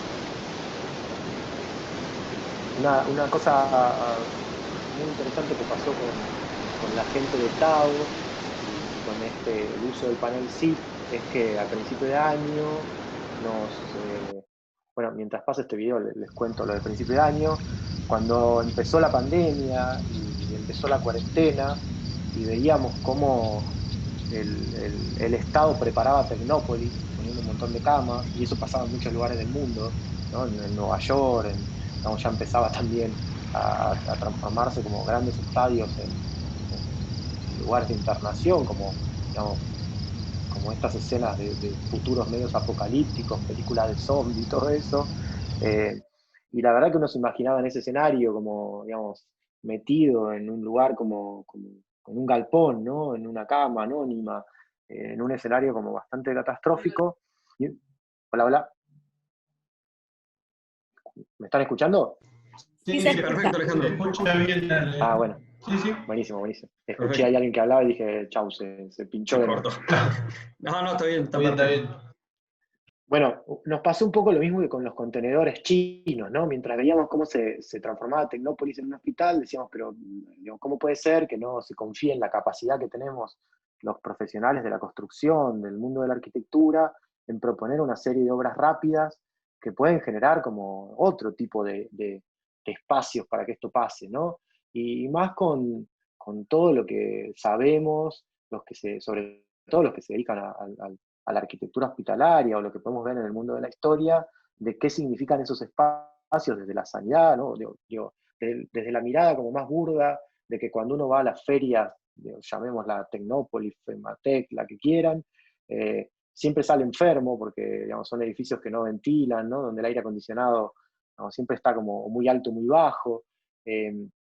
Desde eso a todo lo que estaba pasando en algunos hospitales que no estaban preparados para recibir enfermedades tan contagiosas, bueno, nos pusimos a pensar en un sistema que pueda resolver eso muy rápido y muy eficiente, con algo que se pueda construir en una semana, y que no solo, digamos, pensara sobre lo construido, sino también pensase como sobre la relación que esto podía tener con el vacío. Entonces nos inventamos un sistema de estas especies de casitas, ¿no?, muy básicas, que al lado tenían un patio y que en ese sistema podían provocar desde pequeños lugares de diagnóstico hasta lugares de internación muy grandes, que, digamos, todo el tiempo relacionaban al paciente con esta especie de paisaje exterior. Más como entendiendo también que no todos en ese momento, no todos los que se enferman de COVID tienen como una respuesta como mala a la enfermedad, sino que la transitan casi como asintomáticos. Entonces, digamos, vos lo podías aislar, pero no aislar en un contexto tan catastrófico, ¿no? Bueno, este es el video que hizo en ese momento la empresa para promocionar esto. Queremos sumarnos al desafío sanitario más importante de la actualidad, y para ello ponemos a su disposición nuestra experiencia y conocimiento en el desarrollo de hospitales modulares, capaces de ofrecer soluciones para la contención del sistema de salud ante el COVID-19. Innovación, Su diseño y construcción se basan en conceptos e ideas contemporáneos, organizativos, funcionales y tecnológicos. Tecnología. Su proceso de fabricación y montaje es extremadamente eficiente en cuanto a la utilización casi nula de maquinaria y a la sencillez de armado. Versátiles. Los módulos tienen en sí mismos una multiplicidad de usos. Pueden utilizarse en la actualidad en la contención de la situación sanitaria, pero una vez superada la emergencia, pueden destinarse a vivienda, educación, centros de asistencia sanitaria o gubernamental. Ecológicos. Los paneles SIP aseguran la aislación por sus altas prestaciones térmicas y de confort, permitiendo contribuir al ahorro energético. Multifuncionales. Mediante un sistema de asociación de módulos que permite crecer, intercambiar funciones y organizar desde pequeñas salas hasta un entramado de espacios que resuelvan internaciones, guardias y terapias intermedias e intensivas. Los hospitales modulares han sido diseñados con el apoyo de la Universidad de Morón a través de su Facultad de Arquitectura, Diseño, Arte y Urbanismo, el Instituto de Investigación en Diseño y Georreferenciación, IGEO, en asociación con la empresa Tao Soluciones Constructivas y con el apoyo de un conjunto de empresas y oficinas de arquitectura nacionales, arquitectos y médicos sanitaristas, todos como una única voluntad. Bueno, esto es un producto la verdad, producto de cuarentena, o sea, lo empezamos a hacer casi cuando empezó y bueno, está ahí como prosperando. Ahora lo tomó Naciones Unidas a través de un anexo que tiene que se llama UNOPS, que es como la que entabla relación con distintos países para promocionar y prestar servicio, ¿no?, a determinadas cosas que pasan, como en este momento, por ejemplo, la pandemia, y se está construyendo en un módulo de prueba, se están construyendo 2 módulos de prueba, y la idea es al final terminar haciendo como 11 de estos hospitales, no para tanto pensados para el COVID, sino ya están siendo pensados más para un tema que tiene que ver con atención externa, con un poco la post-pandemia, cómo van a ser el uso de los consultorios en los hospitales y ciertas cosas que tienen que ver con eso. Así que estamos justo en plena gestión de todo eso y en plena ejecución. Bueno, lo último que les voy a contar es como una última investigación en base a un sistema de trabajo que también nos interesa y que está como en plena evolución, que es entender a la arquitectura, bueno, como ya les dije, un poco alejada de los cánones tradicionales y pensarla como puesta al servicio de ciertos sistemas más infraestructurales que en términos de lo que normalmente preocupa a nuestra disciplina, ¿no? Es más claro por ahí contando este ejemplo. Esta es una obra de arte hecha por Luis Benedit en 1972. Benedit es socio de Clorindo Testa, es arquitecto, ¿no? Es uno de los socios de Clorindo Testa en el Centro Cultural Recoleta, pero tiene una trayectoria muy fuerte como artista. Esta pieza se llama Fitotron, es una pieza que estuvo expuesta en el MoMA de Nueva York y después en el Malva durante muchos años. En realidad fue generada a pedido de un investigador, de un científico que le pedía un hábitat para estudiar a las abejas y asociarla como a cierta cosa de inteligencia artificial, pero que después, como pieza de arte, recibe una serie de plantas y entiende como que su idea es hacer prosperar a este mundo vegetal en un interior, dentro de un centro cultural o de un museo, ¿no?, por determinado tiempo. Cuando uno estudia esta pieza y entiende, digamos, que en realidad su sistema de trabajo y sus decisiones se basan casi exclusivamente en la capacidad que tiene la pieza de hacer que esta vegetación prospere, se da cuenta de que la sección de sus piezas estructurales tiene que ver con la relación específica de las cargas que tiene que recibir por estos macetones, que cada una de las lámparas, ¿no?, y que arrojan luz está pensada para dar la luz necesaria para la vida en su interior, y que todos los sistemas que llevan y traen agua están también pensados para hacer que esas plantas prosperen. Entonces, digamos, la belleza de esta pieza obviamente no tiene nada que ver con lo estético, sino que tiene que ver con lo infraestructural, y la manera en la que se dibuja está como muy atada a eso. O sea, las plantas, las vistas, los cortes de esta pieza cuentan sus sistemas de trabajo y no están parados en lógicas que tienen que ver con las proporciones, ¿no? O con la belleza en términos como más banales, ¿no? Desde ese lugar, nosotros estamos hace rato preocupados por ver cómo hacer una arquitectura que, digamos, no tenga vista, ¿no? Una arquitectura que no esté dibujada como normalmente dibujamos. Y pensar que esa arquitectura, y digo, para que eso pase, se tiene que ligar más a los sistemas de trabajo que hacen que las cosas prosperen y sacar a la luz algunos de esos sistemas que a estos, digamos, a estas miradas endogámicas de la profesión, ¿no? Bueno, esta es la casa Holber, es una casa que nos encomiendan en un barrio que estaba cambiando mucho, acá en el, digamos, en el límite con la provincia de Buenos Aires, ahí en Palermo, en donde en realidad esta era la traza de una vieja autopista de la U3 que nunca se hizo y se fue intrusada con el tiempo, transformada en espacios públicos y después finalmente vuelta a comprar por el gobierno de la ciudad y ahora transformada en un barrio nuevo. A nosotros nos encargan una obra enfrente a esta pieza que ahora les voy a mostrar, es esa casa bajita que está en el medio. Hicimos un proyecto, varios proyectos de reforma y después, junto con nuestros clientes, se decidió demolerla y hacer una obra nueva.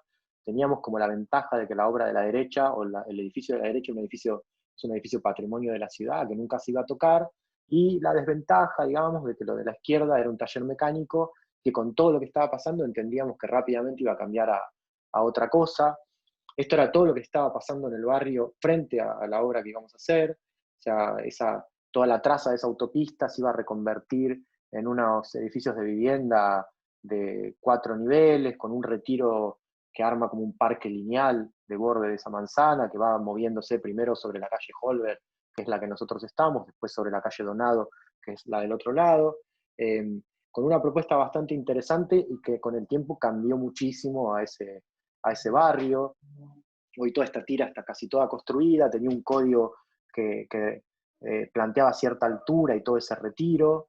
Entonces ya eso nos puso como en una responsabilidad, digamos, íbamos a hacer una casa que después iba a tener como enfrente, incluso tal vez en alguno de sus costados, edificios de por ahí 3 o 4 niveles, entonces pensamos en cómo elevar esa casa para llegar un poco a esa altura. Es un terreno muy chico que mide 10 por 17 y que tiene además ciertos retiros, ¿no? Te exigen retirarte 3 metros de la línea de frente. Entonces, una de las primeras decisiones fue trabajar con una pieza exenta, que en realidad parece exenta porque está pegada a la medianera de la derecha, pero como esa casa nunca iba a cambiar por ser patrimonio de la ciudad, siempre va a ser exenta, y que se despega del taller mecánico de la izquierda para, digamos, salvaguardarse de cualquier cosa que pudiese pasar en ese lugar, ¿no? Entonces, digamos, ahí aparece como la idea de esta especie de torre, como liberada de todo, que mientras ya en la obra, cuando estábamos llegando a la azotea, bueno, ya se empezaba como a emparentar en altura con todo lo que estaba pasando en el barrio, en una visión como un poco urbana, ¿no? Incluso de una pequeña casa. Después también estábamos como preocupados por pensar en cómo en este pequeño terreno, que tiene esos 10 por 17 que les contaba, en tratar de maximizar el espacio de uso y entender que el límite siempre era el borde y que todo lo demás era un paisaje entre abierto y cerrado que se iba dando, ¿no? A medida que uno recorre la casa y la usa, pero que siempre tiene como una idea de borde en el límite preciso del terreno, para tratar de aprovechar todo el tiempo como la máxima capacidad de ese terreno. Entonces en la planta baja, ahí tenés como, se ve como el acceso, el garage, después el estar comedor, un patio digamos un primer patio a la calle, después un segundo patio de agua, la cocina, la parrilla, el lavadero y un tercer patio, que es el patio como más grande, que tiene una pequeña pileta y ya es un jardín como un poco más importante, ¿no? Y cada uno de los espacios de la casa se relaciona por lo menos con 2 o 3 de estos patios y todo el tiempo encuentra como la vista hacia el perímetro completo. Y después, de ahí en más, hacia arriba, crece como una planta flexible en 2 niveles y la azotea, que va logrando entre el baño y un espacio que se puede dividir en 2 dormitorios o quedar como un solo dormitorio, como pasa arriba, va logrando también entender como hacia adelante y hacia atrás unas ciertas vistas hacia el pulmón de manzana y hacia un árbol muy importante que hay en la calle. Bueno, ahí se ve como esta idea de la casa como un poco suspendida en el terreno, como con los dos límites grises que son como los fuertes, y después una arquitectura como bastante liviana, es una casa toda metálica, ¿no? que se construyó lento, porque la obra se hizo a medida que se iba consiguiendo el dinero para hacerlo, pero muy rápido en cada etapa que teníamos. Con el pasar de las etapas de proyecto, digamos, cuando ya habíamos verificado todas estas primeras decisiones, aparece como un sistema que nos empieza como a interesar y mucho, que es todo el sistema de fachada. Uno de los pedidos era que esa fachada, digamos, tuviese como ciertas nociones de seguridad, ¿no? De control de vistas, y a nosotros le sumábamos también que el frente daba como al sudoeste, o sea, controlar como algún tema de la relación con el sol, y aparece como la noción de que el sistema de fachada podía transformarse como en una gran serpentina que pudiese llevar y traer agua fría y caliente, y contribuir a mejorar como las calidades climáticas de la casa en invierno o en verano. Entonces, digamos, el edificio se transforma como en un sistema que saca sus infraestructuras a la calle, los muestra, y eso es lo que termina como dotando a este edificio de sus cualidades hacia afuera, ¿no? O sus cualidades como estéticas. Incluso las decisiones sobre cuánto se tenían que separar y cómo eran, digamos, tienen que ver con estos dibujos. O sea que los dibujos de la fachada eran como un dibujo de instalación, ¿no? Como un sistema en donde más que diseñar la fachada, diseñábamos como la tecnología que comprometía la fachada. Probamos esto en escala real, o sea, para también convencer a nuestros clientes de que le íbamos a hacer una casa rodeada de caños galvanizados y que eso, digamos, tenía como sus cualidades estéticas, de que tenía la capacidad de recibir como la luz y mimetizarse un poco con el color del ambiente. Nos dijeron que sí, y bueno, avanzamos y ahí está la casa construida. Esta casa no solo para nosotros es una tipología que nos interesa o una serie de reflexiones que nos interesan con la arquitectura, sino que también es, como muchas otras, una especie de laboratorio de medición en el tiempo de algunas cosas que van pasando, o sea, desde las cualidades lumínicas, ¿no? De la fachada y su relación con el entorno, hasta la capacidad que tiene la casa de ir comprometiéndose con los sistemas que mueven el agua y con ciertas vegetaciones para generar como un entorno natural muy interesante. Bueno, acá se ve como esa relación diáfana, ¿no? Entre los espacios y el tamaño total del terreno, algunas decisiones a nivel, digamos, constructivo que terminan siendo las decisiones a nivel, digamos, de terminaciones y estético de la casa, y cómo eso se desarrolla en los distintos niveles, la capacidad que tienen algunos ambientes de mirar hacia 2 o 3 lados,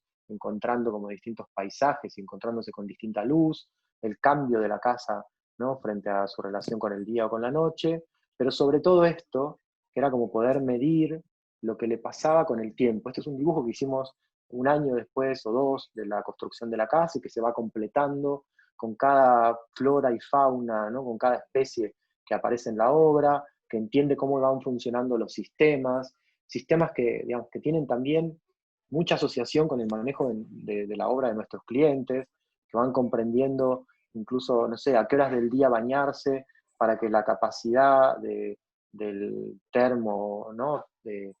Pueda, como, a pesar de por ahí de varios días de sombra, tener como el agua caliente, o que entendieron qué plantas poner y cómo hacer funcionar el estanque para que ya no haya que alimentar a los peces, o que no haya mosquitos, que todo funcione como una especie de ecosistema como cerrado. Estos eran nuestros primeros dibujos, y con el tiempo la casa fue como, digamos, contando un poco como esto, ¿no? Más o menos tomada por la naturaleza que va como encontrando espacios y se va como adecuando a la casa, y la casa también a la naturaleza, lugares que exageran esta relación con el borde, como el baño, que no tiene, digamos, muro hacia la medianera, o que no tiene piso, o tiene un piso de vidrio hacia el estanque, entonces exagera esta cuestión como de límite en el borde, bueno, estos espacios que miran a ambos lados, y digamos, un sistema como de manejo de la vegetación que tiene mucho que ver con la manera en la que se vive la casa, ¿no? Hoy, incluso en la cuarentena, la terraza es una gran huerta que casi abastece de todo lo que tiene que ver con la verdura de las familias de la casa. Bueno, ahí hay como ciertas cosas que, como muchas de estas obras, tienen mucho que ver también con nuestros clientes, ¿no? Y con su compromiso con esta serie de ideas. Bueno, estos son videos más actuales, donde ya la vegetación va tomando todo. Esto es, ya antes veían una foto del estanque apenas lo terminamos, esto es el estanque hoy, ¿no? Con esta especie de ecosistema funcionando solo.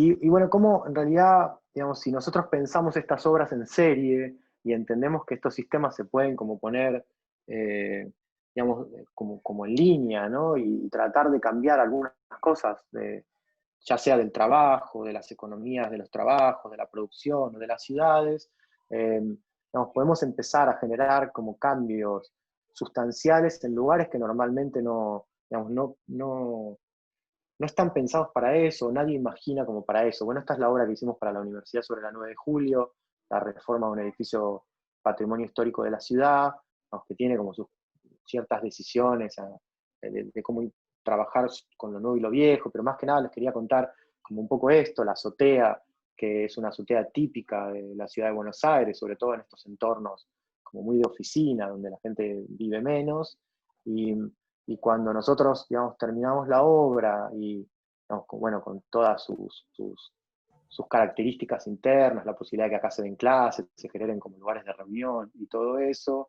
y propusimos como la idea de que la terraza sea una terraza pública con cierto manejo del paisaje, como eso cambió un poco la dimensión de lo que uno imagina en el casco, en el centro, ¿no?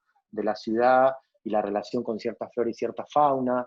Vamos, ahí empezaron a aparecer como este tipo de habitantes que, vamos, a veces impensados para las partes más duras de la ciudad, ¿no? Y que generan como, vamos, si pudiésemos ponerlos en serie, en línea, o incluso hilarlos, podrían generar como una especie de conexión entre edificios que hacen que la fauna vaya saltando como si fuese por unos parques en las azoteas, bueno, y ese tipo de cosas. Estas son fotos tomadas de la terraza del edificio sobre la 9 de julio, y esto es lo que les contaba, es hoy la azotea de la Casa Holger con su huerta, y también, digamos, asociada a la huerta aparece cierta fauna, ¿no? Digamos, que se va encontrando como un lugar en la ciudad que a veces no tiene, mientras en el mundo miramos un poco con asombro como cuando el hombre se corre un poco, porque nos guardamos todos en nuestras casas, en las ciudades empezaba como a aparecer este tipo de habitantes. Bueno, nosotros desde la arquitectura también podemos como provocarlo anticipándonos a estos contextos, ¿no?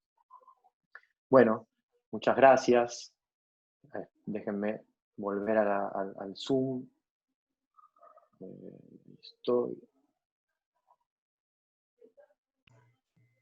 Ahí volví. Muy Bueno, espero no haberlos Ale. aburrido, fue una charla, Alejandro. creo que hablé como una hora y media o algo así. No. Para nada. Estuvo muy bien. Nada. Muy bueno. La verdad Muchas que gracias. muy bueno, te vuelvo a agradecer en nombre de toda la voluntad, porque esa hora y media de charla que realmente no aburrió, llevó un proceso de armado grande y sabemos el esfuerzo que eso implica, así que realmente agradecerte que te hayas hecho el espacio para estar acá con nosotros. No, gracias a ustedes. Yo creo que realmente... Como... ¿Cómo? No, decía, digamos, digamos, viendo el tema que ustedes tocan, la cátedra, el instituto, agregué algunos proyectos que ya en las últimas charlas no muestro, pero me pareció que tenía mucho que ver con los temas que tocan, así que por eso se hizo tal vez un poco larga, y no sé, yo me aburro de escucharme a mí mismo, espero que ustedes no lo hayan hecho.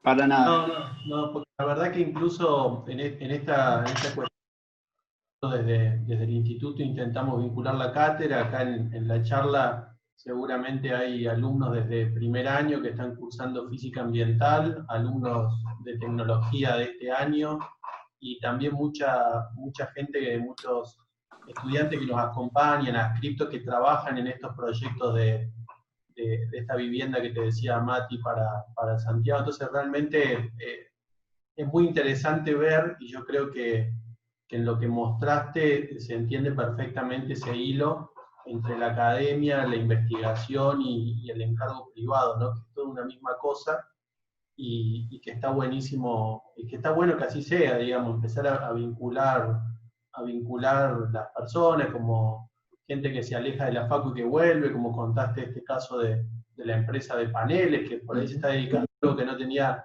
nada que ver, entre comillas, en principio con la arquitectura, y volvió y se trabaja en conjunto. Entonces, yo creo que también hay una enseñanza para los estudiantes de qué puede pasar después de que esto termina, ¿no? Después de que termina la facu, cómo relacionar todo esto desde un encargo privado hasta la investigación. Y eso me parece muy bueno. Por eso estas cosas que has agregado creo que suman en todo caso. Así que está Bueno, buenísimo. muchas gracias. Yo Ahí no sé también si hay alguien que relacionado, quiera... perdón, con lo que decía Nacho, a mí me llama la atención también, te felicito por supuesto, de cómo con estos hábitats y la manera de involucrar, que creo que es la palabra, por lo menos que a mí más me gusta, digo, de comprometer al estudiante con lo que ustedes hacen y a su vez como lo llevan a algo real, le dan responsabilidad, ¿no? Queda en el imaginario, digamos, de lo que, bueno, total no va a pasar nada. Como lo llevan a algo concreto y realmente se hace efectivo, me parece que el compromiso de parte del estudiante debe ser mucho más fuerte, ¿no? Sí, ni hablar. Y bueno, digamos, yo les mostré solo los trabajos del instituto en ese sentido, pero hoy, digamos, las tesis que hace la facultad, digamos, son tesis que se construyen en escala real, y nosotros lo que hicimos fue trasladar un poco todo este sistema de gestión que nos permitía hacer obras desde el instituto, acompañados por las empresas, a las tesis de los estudiantes. Entonces, ahora son ellos, con su propio proyecto, los que llevan adelante como algunas obras construidas muy interesantes, que tienen, digamos, cierta continuidad con estas líneas de investigación, que suman otras, y que la verdad, cada vez que aparece una y termina como una tesis, nos ponemos muy contentos porque ves un estudiante que sale a la vida, digamos, real, a la calle, con una mirada como mucho más amplia, ¿no? De lo que tiene que ver ser arquitecto, trabajar como en colectivos, ¿no? Con la realidad, con un cliente, con la empresa. Bueno, otra charla para otro momento. Sí, seguro. No sé si alguien quiere, es difícil romper la barrera de que alguien pregunte, pero si hubiese algún valiente, Mientras, estaría bueno. voy a prender la luz porque se hizo tan larga la charla que casi hizo de Se noche. hizo de noche. No sé si alguno tiene alguna pregunta, aproveche, porque la verdad que está bueno para sacarse dudas, porque la verdad que la temática está absolutamente relacionada con lo que están trabajando ustedes en este momento. ¿Hay alguien que se atreva vía chat, vía micrófono? Sí. Hola, ¿cómo estás, Ale? Yo no quiero hacerte una pregunta ni nada, pero me pareció buenísimo. Al estudio lo conozco desde el año pasado con los profes, desde que tuve sustentabilidad también como materia, y lo que más me impresionó fue cómo estudiaban cada cosa en cuanto, no sé, desde la vegetación, los materiales, hasta qué tipo de insecto iba a incorporarse en el proyecto. Es como que es muy amplio, y es como lo que más me llamó la atención como estudio, ¿no? Porque por ahí veíamos otros estudios que tenían lo mismo, o tenían como imágenes similares, todo, pero este estudio minucioso de, che, van a ver estos animales, capaz que lleguen estos insectos, las plantas son estas, o sea, fue como muy interesante. Me pareció muy interesante. Es como que se nota que muchas gracias. es que es un estudio, de cada proyecto es un estudio como particular para cada proyecto. Vos sabés que digamos, nosotros vamos aprendiendo como muchas cosas a raíz de las obras. Una obra que nos enseñó mucho sobre eso fue la obra de Misiones. O sea, el trabajar con un interlocutor, biólogo, ¿no? Con esta pareja de biólogos muy preocupados por el ambiente y por todo lo que pasaba también en su porción en el lugar que habían elegido para vivir, ahí en ese lugar en Andresito, nos enseñó un montón sobre eso.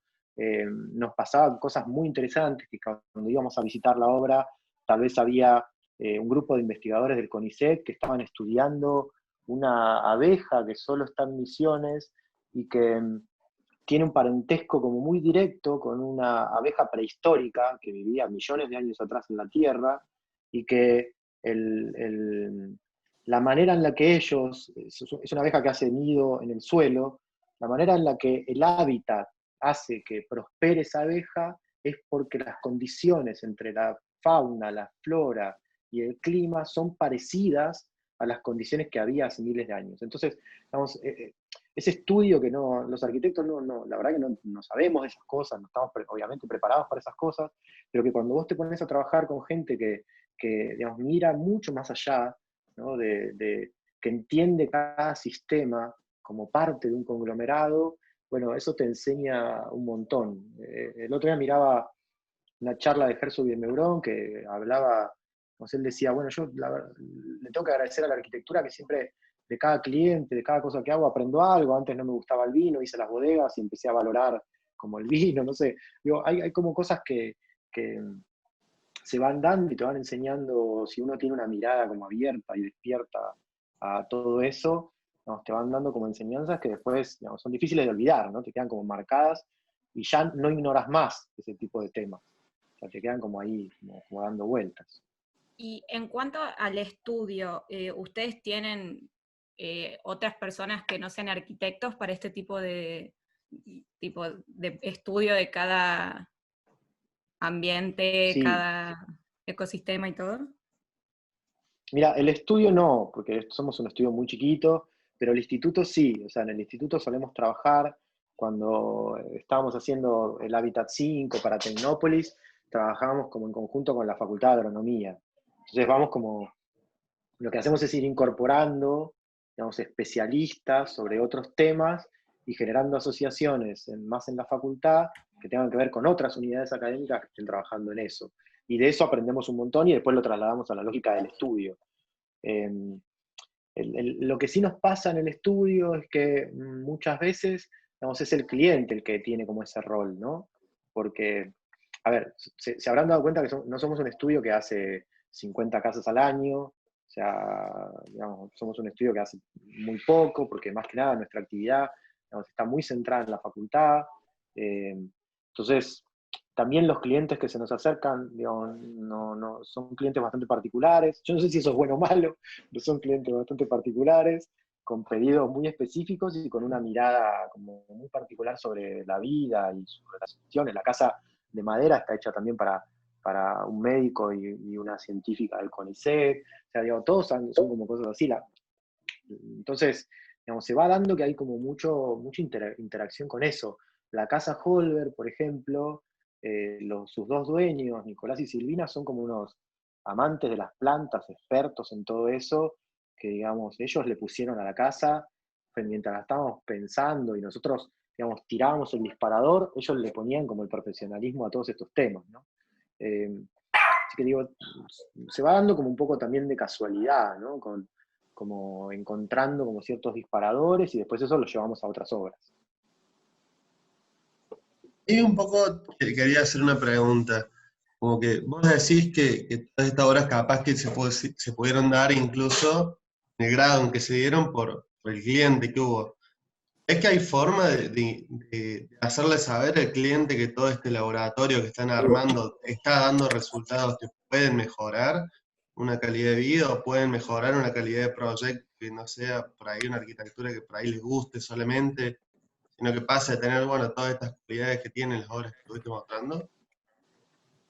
Yo creo que sí. Mirá, a ver, por un lado yo tiendo a contar los proyectos cuando ya veo a un cliente con una idea y voy a contarle con algo de lo que estoy pensando, digamos, es como que no me guardo nada, o sea, lo cuento como tal y como lo estoy pensando, ¿no? Entonces, digamos, lo hago parte como de la investigación y a veces, digamos, algunos clientes piensan que le estoy dando una clase como si fuera un alumno, y otros clientes me dan a mí como una clase como si fuera un alumno. Digo, pero lo importante creo que es abrir como un diálogo en donde vos no minimizás la participación del cliente, ¿no? Los arquitectos normalmente tendemos un poco a decir, bueno, qué sé yo, el cliente es como, no te digo el enemigo, pero es aquel que no sabe nada y al que le vamos a enseñar todo sobre la vida, incluso sobre la suya. Y yo creo que el tema es un poco al revés, digo, tampoco quiero ponerme como en el lugar de que escucho al cliente como un psicólogo, pero sí le cuento todo lo que estoy pensando. O sea, mira, yo estoy interesado en investigar en tu casa cómo el agua moviéndose por la fachada puede atraer ciertos bichos. Y qué sé yo, se lo cuento así. Y si el cliente me dice, che, me parece buenísimo, o si me dice, la verdad que me dan miedo las arañas, bueno, es parte de la discusión. Creo que hay me parece que el tema es como entender que tiene que haber cierta honestidad en la relación como cliente-arquitecto, incluso hasta de lo económico, ¿no? A veces, no sé, el cliente no te dice cuánto tiene para gastar, a uno le decís cuánto le vas a hacer la casa, o sea, como que yo me acerco siempre como diciendo, bueno, te voy a hacer una casa de tanto, qué sé yo, decime cuánto tenés para gastar, y yo veo si con eso se puede. Y te hago la casa como en función de lo que tengas para gastar, ¿no? Digo, hay que tratar como me parece, de abrir como una relación como más honesta con el cliente, que a veces, digamos, que incluso los clientes están acostumbrados en las pocas relaciones que tuvieron con arquitectos o con profesionales, ¿no? No sé si contesté tu pregunta, pero me parece que capaz eso resume un poco, ¿no? Como esta relación, ¿no? No, sí, se contesta. Bárbaro.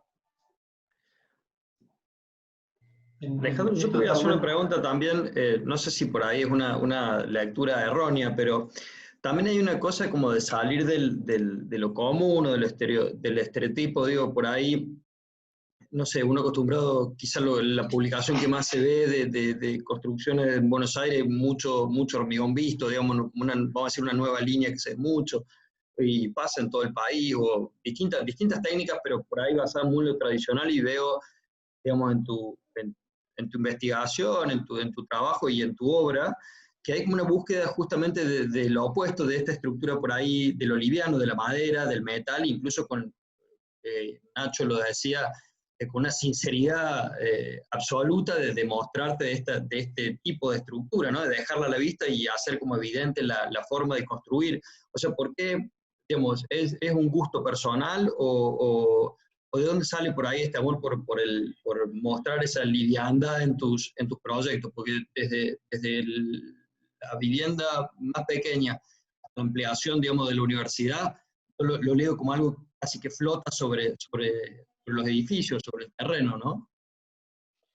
Y mira, yo creo que primero es digamos, hay como una cierta preocupación sobre la velocidad en relación como a los procesos de obra, que a veces son muy lentos, muy largos, y empiezan a comprometer otras cosas, ¿no? Cuando duran mucho. Digo, también está basado como en ciertas experiencias. Mi primera obra es una casa en un lote de 5 metros de ancho, creo que tenía 21 o algo así, que, digamos, era tan delgado el lote que hice como una pared de 7 centímetros de hormigón y sostuve como la casa en todo eso, ¿no? Pero la pared de hormigón va, digamos, como todo el perímetro. Y me acuerdo de entrar un día a la obra y era como entrar al Chocón, ¿no? A una represa, o sea, y creo que también uno aprende de esas experiencias. Digamos, ¿quién no se enamoró como de esa casa de Tadao Ando, toda de hormigón? ¿No? Que a mí siempre me queda como grabada, hay una foto que muestra como al japonés que habita esa casa, no sé si en ese momento sería Tadao Ando, como dándole de comer a un animal en un patio muy chiquitito, rodeado de hormigón y plantas. No me acuerdo el nombre de la casa, pero es la del frente con la puerta. La casa U, digamos, la que tiene la forma esta de... No, la de Tadao Ando, que es un frente de hormigón con una puertita. La casa U es la de Toyo Ito, La de Toyo Ito, está bien. Sí.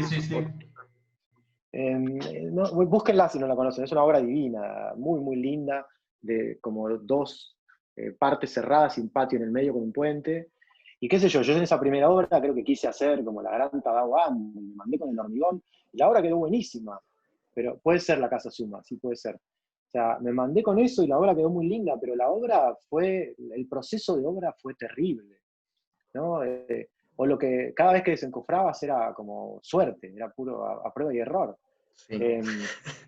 Y después la obra en Misiones, la de la torre, que hicimos como unas bases tradicionales, unas bases, no me acuerdo, si de 1,20 por 1,20, una base como bastante grande. Cuando llegamos la primera vez a la obra, entre, digamos, los pozos para las bases y el lugar donde se acumulaba como la arena y el cemento y todo lo que tenía que ver, y el obrador y todo, habían talado como, no sé, qué sé yo, 20 por 20 de selva.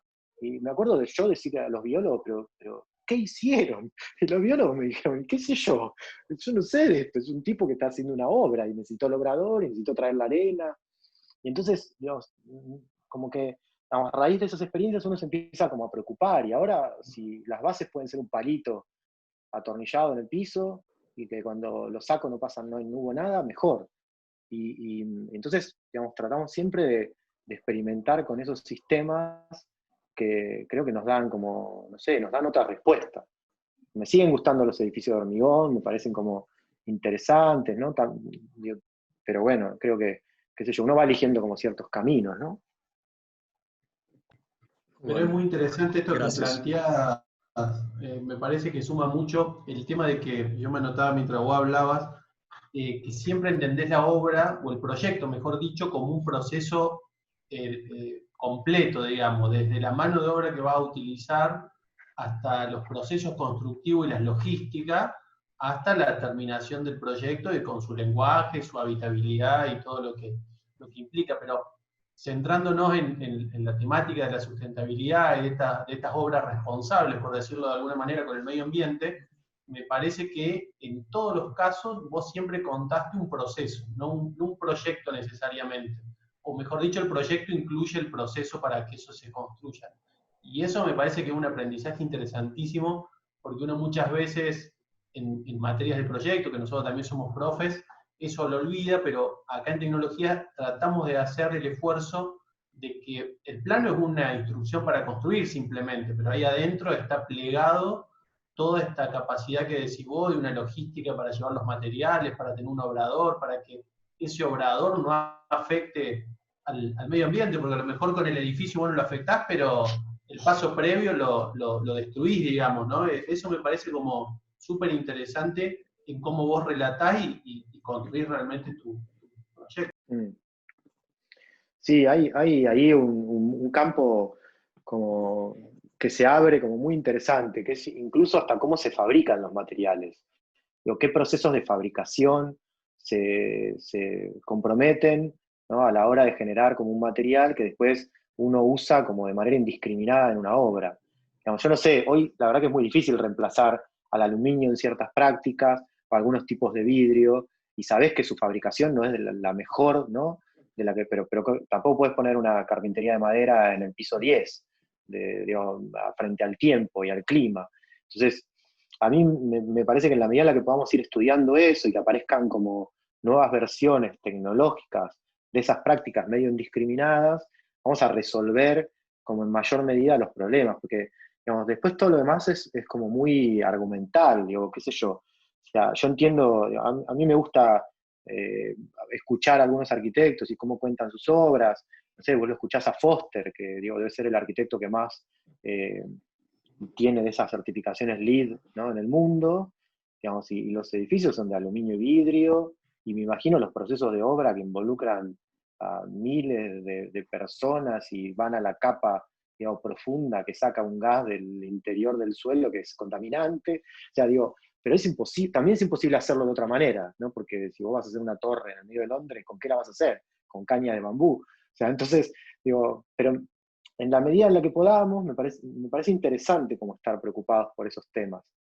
Mire, les cuento como una cosa, ahora estamos empezando como un proceso, estamos empezando una obra que es la ampliación del edificio que ya hicimos sobre la 9 de julio al lado. También metálico, pero este es un edificio de cero, o sea, que tiene 8 pisos, que nace del suelo, y no como el otro que se ponía como arriba de lo que existía, ¿no?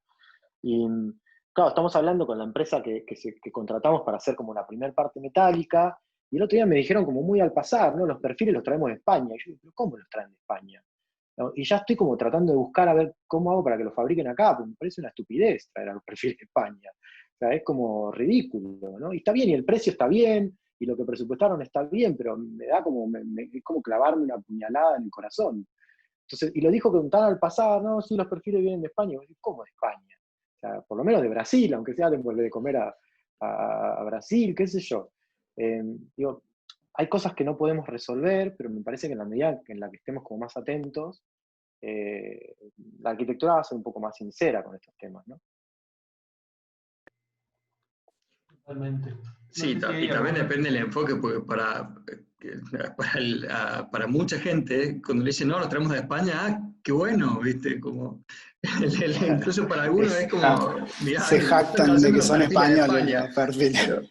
Claro, es importado, es mejor. Claro. Che, Ale, yo simplemente ninguna pregunta, te quería felicitar porque realmente creo que es admirable esta visión holística, como dijiste al principio de la charla, y realmente el nivel de compromiso y cuán consecuente sos entre lo que decís y lo que haces. La verdad que es admirable esta capacidad de practicar la arquitectura desde el experimento, desde la educación y desde la realidad del día a día, de la práctica del cliente.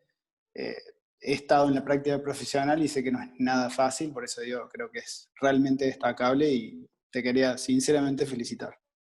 Muchas gracias, muchas gracias. La verdad, hemos elegido una profesión hermosa, difícil, sí. Difícil, pero increíble, que te da muchas satisfacciones y que, digamos, en la medida en la que uno cree en lo que hace, se compromete, se divierte también, o sea, digamos, nada es un esfuerzo. La verdad que todas estas cosas que les conté tienen muchísima gestión detrás, ¿no? Pero en esa gestión te vas encontrando con gente. Creo que, digamos, bueno, me parece que abrir como el juego, involucrarse más con esos procesos, a mí siempre me trae como casi más felicidad que el peso ¿no? del compromiso, qué sé yo. Eso creo que es una práctica como que hay que tratar de ejercitar, ¿no? Mientras uno se divierta y genere cosas de las que salga como contento, fantástico. Pero bueno, gracias. Bien, para cerrar, no quitarte más tiempo, Alejandro, realmente en nombre del instituto, de la cátedra, todos queremos agradecerte por la generosidad, digamos, sabemos que sos estás muy ocupado, sos una persona ocupada y realmente nos dedicaste una tarde espectacular, llena de enseñanza, así que, bueno, eternamente agradecidos y, bueno, nada más que decir. Muchas gracias a ustedes y la próxima que sea en Córdoba. Sea en Córdoba con la promesa de una cerveza después y me parece todo lo que esto tiene, todo lo que esto tiene, o en Buenos Aires, o sea, cuando vengan están totalmente invitados. Nacho ya lo sabe, así que me avisan y ahí los recibiremos. Seguro que nos vamos a cruzar, ni bien todo esto vaya pasando, seguro que ya vamos a encontrar un punto de encuentro. Che, bueno, Ale, buenísimo. Realmente muchísimas gracias y sobre todo por pensar una presentación a la medida de lo que estamos haciendo, eso no tiene precio. Bueno, gracias a ustedes. Y bueno, nos volvemos a encontrar cuando quieran.